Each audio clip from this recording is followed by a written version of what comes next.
عرفات کی طرف جاتے ہوئے. عرفہ کا دن سال کا وہ دن ہے جس میں سب سے زیادہ انسانوں کو آگ سے نجات کا پروانہ ملتا ہے، یعنی ان کی معافی ہوتی.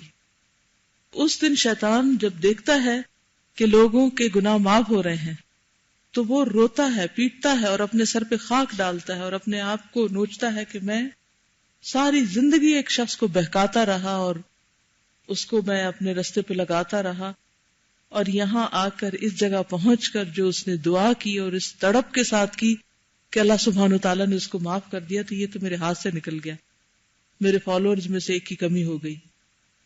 کچھ جگہ اور کچھ اوقات دوسری جگہوں اور دوسرے اوقات کے مقابلے میں زیادہ قبولیت والے ہوتے ہیں.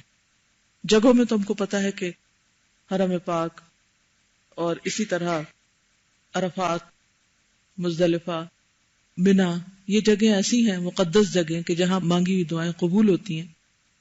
اسی طرح کچھ کام ایسے ہیں کہ جن کو کرنے کے بعد دعائیں قبول ہوتی ہیں، جیسے قرآن پڑھنے کے بعد، اسی طرح حج کرنے کے دوران، عمرے کے جیسے سعی کے دوران، طواف کے دوران. اسی طرح کچھ دن اور کچھ راتیں ایسی ہیں کہ جو دعا کی قبولیت کے اعتبار سے بہت اہم ہیں. راتوں میں تو آپ کو معلوم ہے طاق راتیں، اور خصوصاً شب قدر، لیلۃ القدر، اور دنوں میں عرفہ کا دن. اب آپ دیکھیے کہ جو راتیں ہیں، طاق راتیں، ان میں سے کون سی لیلۃ القدر ہے ہمیں نہیں معلوم. 21ویں ہو سکتی ہے، 27ویں ہو سکتی ہے، 25ویں ہو سکتی، کوئی بھی ہو سکتی. ہم شور نہیں ہوتے کہ وہ کون سی رات ہے، لیکن عرفہ کے دن کے بارے میں تو ہم شور ہوتے ہیں کہ یہ وہ دن ہے، اور وہ وہی دن ہے، اور قبولیت والا دن ہے. تو سال بھر کے دنوں میں اگر دیکھا جائے کہ سب سے اہم ترین اور قیمتی وقت اور قیمتی ترین مقام جہاں لوگوں کی بخشش ہوتی ہے، جہاں ان کی دعائیں قبول ہوتی ہیں، وہ عرفہ کا دن ہے. اور عرفہ کے دن میں بھی زوال آفتاب کے بعد، یعنی سورج ڈھلنے کے بعد سے لے کر مغرب تک، سورج غروب ہونے تک، وہ وقت انتہائی قیمتی وقت ہے جس میں انسان کو خوب خوب دعا کرنی چاہیے. نبی صلی اللہ علیہ وسلم نے اس دن کھڑے ہو کر دعائیں کی تھی، خطبہ بھی دیا تھا اونٹنی پر بیٹھ کر، لیکن دعائیں بھی کی. تو اس سے دو باتیں پتہ چلتی. ایک تو یہ کہ اس دن انسان کچھ نہ کچھ تعلیم کا کام بھی کرے، اپنے ساتھیوں کو کچھ سکھا دے، کچھ بتا دے، جو آپ کو اللہ نے علم دیا اس میں دوسروں کو بھی آپ شریک کر لیں. اور بہتر چیز کیا ہوتی ہے کہ حج کے جو ریچولز ہیں یا مناسک ہیں ان کا تذکرہ کر لیں. اور دوسری اہم چیز دعا. باقی سب چیزوں کو بھول جائیں، کھانا وانا بھی اس سے پہلے کھا لیں، زوال سے پہلے فارغ ہو جائیں. جو ہی زوال ہو بس آپ باوضو ہوں اور آپ نمازیں پڑھیں اور دعائیں شروع کر دیں. ان دعاؤں کے لیے آپ سال بھر تیاری کرتے رہے، جو دل میں دعائیں لکھتے جائیں. ایک ڈائری بنا لیں اپنی، اور یہ ڈائری عام دنوں کے لیے بھی بنائیں.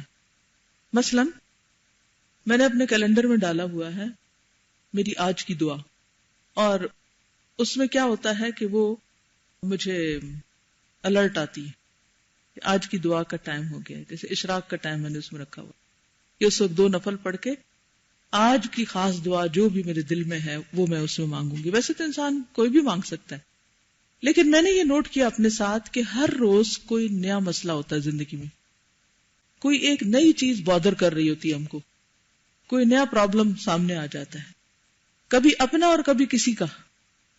کوئی بہن بھائی بیمار ہو گیا، کسی کے فوت ہونے کی خبر آ گئی، کسی کی شادی ہو رہی ہے، کسی کا بچہ پیدا ہو گیا ہے، اپنے ساتھ 100 مسئلے ہیں، کوئی مسئلہ حل نہیں ہو رہا، یا کوئی فیصلہ کرنا ہے آپ کو، کچھ خریدنا ہے، کچھ بیچنا ہے، کہیں جانا ہے، کہیں استخارہ کرنا ہے کسی چیز کے لیے، یا یہ کہ قرآن مجید میں کوئی چیز پڑھی ہے، یا کوئی حدیث پڑھی، یا کوئی دعا ہی پڑھی ہے. تو اب ہم شعوری طور پر پھر مانگنا بھول جاتے ہیں. تو اس کے لیے آپ کیا کریں، ایک ڈائری بنا لیں اور اس میں آپ کے دل میں جو دعا آئے کہ یہ مجھے اپنے لیے مانگنا چاہیے، یا کسی کی کوئی خوبی دیکھ کر آپ کو شوق آئے کہ میں بھی ایسا کروں، اللہ مجھے بھی توفیق دے، تو بجائے جالس ہونے کے یا یہ سوچنے کے ہم غریب کہاں، ہم تو نہیں کر سکتے، یہ تو بڑے بڑے لوگوں کا کام ہے کہ وہ کرے. نہیں، اللہ سب کو دے سکتا ہے. جس نے اس کو دیا وہ مجھے بھی دے سکتا ہے. مانگنے میں کیوں دیر ہے؟ تو ایسی سب چیزوں کو آپ لکھتے جائیں.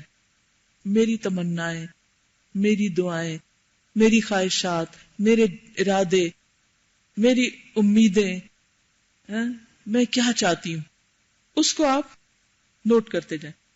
یہ آپ کی ایک ڈائری بن جائے گی.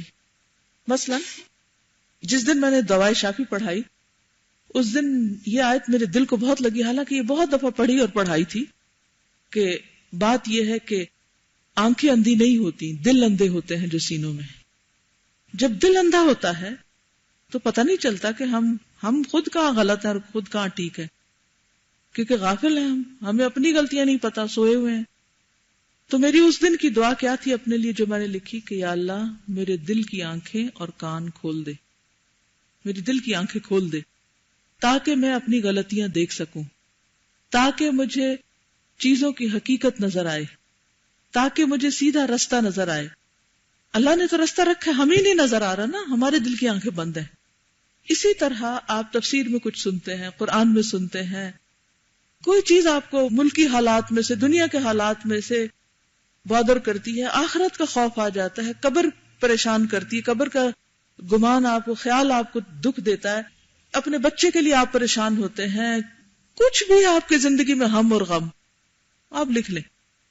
اس کا فائدہ کیا ہوگا کہ ایک تو یہ ہے کہ ترتیب بنتی جائے گی کہ ایک دن آپ نے اس کے اوپر خاص فوکس کرنا ہے. دوسرا، جب آپ رمضان آئے کھول کے بیٹھ جائیں، تہجد کا وقت ہے کھول کے بیٹھ جائیں، اشراق کے بعد کھول کے بیٹھ جائیں، یا حج عمرے پر گئے ہیں اٹھائیں ساتھ رکھیں بیگ میں کھول کے بیٹھ، سفر کر رہے ہیں دعا قبول کھول کے بیٹھ جائیں، بارش کے وقت دعا قبول ہوتی کھول کے بیٹھ جائیں. کیونکہ کتنی باتیں ہم ذہن میں رکھ سکتے ہیں، دل میں رکھ سکتے ہیں کہ یہ بھی مانگنا ہے، یہ بھی مانگنا ہے، یہ بھی مانگنا ہے، لیکن اس وقت آپ کو وہ نظر آ جائیں گی کہ یہ میں نے مانگنا ہے. تو آپ حج کے لیے ایک ڈائری سال بھر تیار کریں، زندگی بھر تیار کریں، جب بھی اللہ لے جائے، اور جب وہاں پر پہنچے تو اس کو مانگنا پڑھنا نہیں شروع کریں، مانگنا شروع کریں. اور ہر تھوڑی دیر کے بعد اس دعا کو دوہرا لیں جو یہاں لکھی ہوئی ہے. اور وہ کیا ہے؟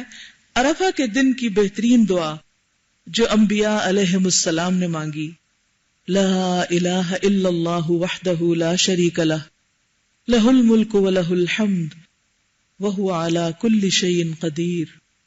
اللہ کے سوا کوئی معبود نہیں، وہ اکیلا ہے، اس کا کوئی شریک نہیں، اسی کی بادشاہت ہے اور سب تعریف اسی کے لیے ہے، اور وہ ہر چیز پر قدرت رکھتا ہے. اب آپ سوچ رہے ہوں گے کہ اس میں تو کوئی مانگی ہی نہیں چیز، کوئی چیز مانگی ہی نہیں ہے، ڈائریکٹ تو کوئی دعا نہیں مانگی، تو پھر یہ کیا دعا ہے؟ یہ ایک بہت خوبصورت انداز ہے اللہ کی رحمت اور اللہ کی مرضی کو اپنی طرف متوجہ کرنے کا، کہ اللہ سبحانہ وتعالیٰ کے سامنے اس کا وہ ذکر کیا جائے جو اس کو بہت پسند ہے. اور وہ کیا ہے؟ شرک سے برات، شرک سے بیزاری اور اس کی توحید کا بیان. جب ہم اللہ سبحانہ وتعالیٰ کو ایک مانتے ہیں اور اس کا اظہار کرتے ہیں، لا الہ الا اللہ وحدہ، اور صرف اتنا نہیں، لا شریک لہ، اور پھر لہ الملک، ساری بادشاہت اس کے لیے، بڑائی اس کے لیے، وَلَهُ الْحَمْدُ، تعریف بھی اسی کے لیے. اور شعور کے ساتھ آپ مانگیں گے تو آپ یقین کریں کہ آپ کو اپنی تعریف کا بھی شوق نہیں رہے گا. جب آپ شعوری طور پر روز کہیں گے نا لَهُ الْمُلْكُ وَلَهُ الْحَمْدُ، تعریف اسی کے لیے، تعریف اسی کے لیے، تو اس کا کیا فائدہ ہوگا کہ جب آپ کی بھی کوئی تعریف کرے گا تو آپ کہیں گے تعریف تو اللہ کے لیے ہے، تو آپ پھولیں گے نہیں، وہ آپ کے نفس کو موٹا نہیں کرے گی، نہ آپ اپنے آپ کو کوئی بڑی چیز سمجھنے لگیں گے. کیونکہ جب انسان یہ سمجھنے لگتا ہے کہ وہ بڑی چیز ہو گیا تو اس کی نیکیوں میں کمی آ جاتی، پھر وہ خیر کی طرف بھاگنا چھوڑ دیتا ہے. وہ تسلی میں آ گیا میں تو بڑا اچھا ہو گیا، سارے لوگ اب میری تعریف کرتے ہیں تو مجھے اور کیا چاہیے. لیکن جب کوئی آپ کی تنقید کرے تو پھر آپ کو ہوتا ہے میں نے شاید کچھ کیا ہی نہیں. تو اس میں یہ ہے کہ اس وقت بھی اپنے آپ کو مایوسی سے بچائیں کہ وَلَهُ الْحَمْدُ، تعریف اسی کے لیے ہے، وَهُوَ عَلَى كُلِّ شَيْءٍ قَدِيرٌ. یہ ہے اصل میں دعا. دعا آپ کے دل میں ہوگی جس کو آپ امپاسبل سمجھ رہے ہیں، اور اس پہلے اللہ کی تعریف کر کے آپ کہیں گے اللہ یہ بھی کر سکتا ہے، اللہ یہ بھی کر سکتا ہے، اللہ یہ بھی کر سکتا ہے، وَهُوَ عَلَىٰ كُلِّ شَيْءٍ قدیر. یہ ہے دعا. یہ کہنے کی بجائے کہ یا اللہ یہ دے دے یہ دے دے، وہ دل میں رکھ لے اور یہ کلمہ پڑھنا شروع کر دے. تو جب آپ عرفہ کے دن دعائیں مانگے تو جو اپنی نیڈز ہیں، ضروریات ہیں، ان کو بول کے بھی مانگ لیں اور پھر تھوڑی دیر کے بعد اس کلمے کو دہرا لیں. پھر دعائیں مانگنا شروع کریں، پھر اس کلمے کو دہرا لیں، پھر مانگنا شروع کریں، پھر اس کو دہرا لیں. اور جب یہ کہے وَهُوَ عَلَىٰ كُلِّ شَيْءٍ قدیر، تو اس وقت وہ جتنا مانگا نا کہ یا اللہ وہ سب کچھ آپ کر سکتے ہیں، آپ وہ کر دیں، آپ ہی نے کرنا ہے. تو انشاءاللہ وہ وقت آپ کا بہت خوبصورت گزرے گا. اور پھر جو آپ کے وہاں ساتھی ہیں ان کو بھی آپ تھوڑی تھوڑی دیر کے بعد اگر وہ باتوں میں لگے ہیں تو آپ ان سے کہیں کہ یہ کلمہ پڑھیں. آپ یہ بھی کر سکتے ہیں کہ اس کلمے کو صرف الگ لکھ کر لے جائیں، بہت سارے سٹیکر بنا کے یا کچھ بھی، ایک چھوٹا سا کارڈ، ایک سٹرپ سی بنا کے جیسے بک مارکر ہوتا ہے یا کوئی بھی ایسی چیز بنا کے ساتھ لے جائیں اور اس کے اوپر یہ لکھا ہوا ہو عرفہ کے دن کی بہترین دعا جو انبیاء علیہ السلام نے مانگی. اور جو بھی کوئی آپ کے کیمپ میں جتنے بھی لوگ ہیں آپ ایک ایک کو جا کے دیں کہ یہ ضرور پڑھیں تاکہ کوئی بھی نہ بھولے. تو انشاءاللہ وہ بھی پڑھیں گے تو انشاءاللہ آپ کو بھی اس کا فائدہ. یا کوئی جا رہا ہے تو ہمارے ہاں عام طور پہ رواج ہوتا ہے کہ کوئی جا رہا ہے تو اس کو گفٹ دو. تو آپ کیا کریں، اس طرح کے بہت سے بک مارکر یا سٹرپس بنا کے آپ جانے والے کو دیں کہ جی آپ خود بھی پڑھیں اور اوروں کو بھی راستے میں بانٹ دیں. اور لوگ اتنے شوق سے اس وقت لیتے ہیں، آپ یقین کریں 10 کتابیں بھی دعا کی رکھ کے لے گئے ہیں نا تو اکثر لوگ بھول جاتے ہیں کہ وہ کس بیگ میں رکھی ہیں یا وہ کون سی جگہ پڑی ہیں. آپ او ہو میری تو ہوٹل میں رہ گئی، کیونکہ وہ آپ نے باہر نکلنا ہوتا ہے نا، او ہو میرا تو وہ بیگ ہی نہیں مل رہا. ان کو یہ نہیں پتا ہوتا پیکنگ کیسے کرنی ہے، تو غلط جگہ چیز رکھ کے جب ٹائم ہوتا ہے ضرورت پڑتی وہ ان کو ملتی نہیں. اور اس وقت اگر آپ نے سب کو دے دیا نا اتنے شکر گزار ہوں گے کہ وہ کہیں گے ہمارا مسئلہ حل ہو گیا.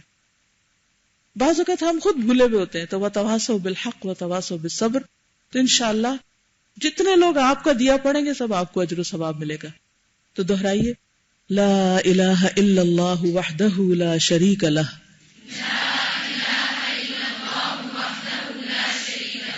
لہ الملک ولہ الحمد وہو علی کل شیء قدیر.